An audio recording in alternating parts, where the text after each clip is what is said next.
Hey there, Sharon Horne-Ellstrom here. Let's talk about how to use the IDEANCE process, contribution IDEANCE process. Step 4, action to supersize and grow your business. Step 4 is all about choosing among the alternatives and the options we brainstormed yesterday. And of course, yes, I did do that for the area of contribution that I want to work on.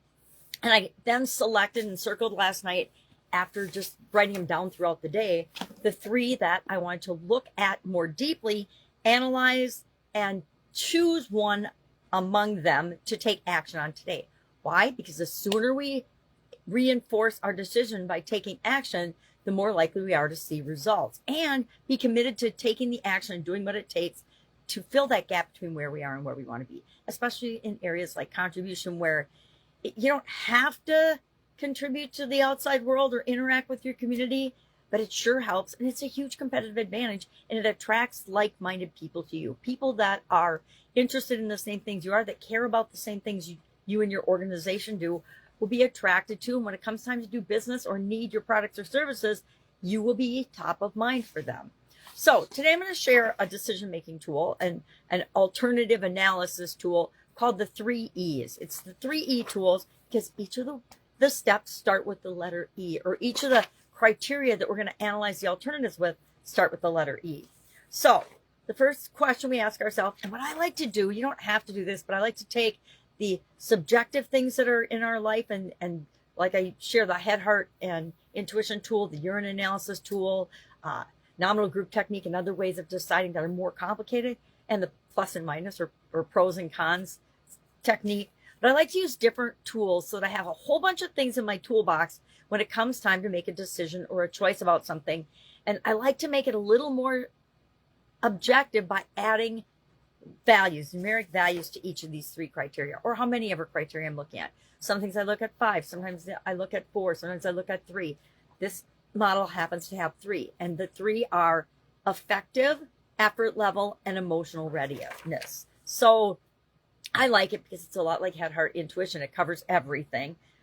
And it, of course, is subjective. Do I think this alternative is going to be more effective than that?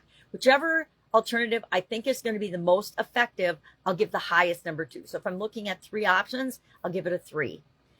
For effort level, I actually do the opposite. How much time, energy, resources is it going to take for me to do this particular alternative or this option? If it is the most time and energy and resources, I'm going to give that the lower number.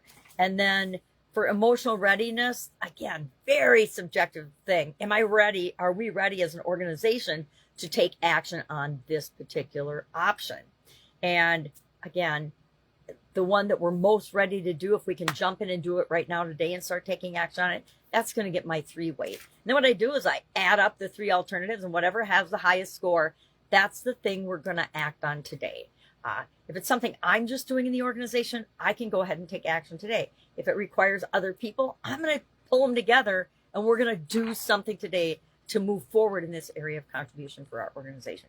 Maybe it's just we need to decide to contribute to and make a conscious choice that we are going to create a program for volunteering, or create a program for incorporating the causes that we care about into our business. And again, we've talked about it, picking and choosing causes wisely. Make sure they're in alignment with your values as an organization. Make sure they aren't short-term, and I'm going to say political, because I don't think we should have political things involved in our contribution programs for our businesses. I think that it can always go one way or the other, but it more often than not, when the winds of time change, and they always do, when politics and opinions change, then you alienate a whole bunch of your customers and people that you're here to serve. So that's my caution with that.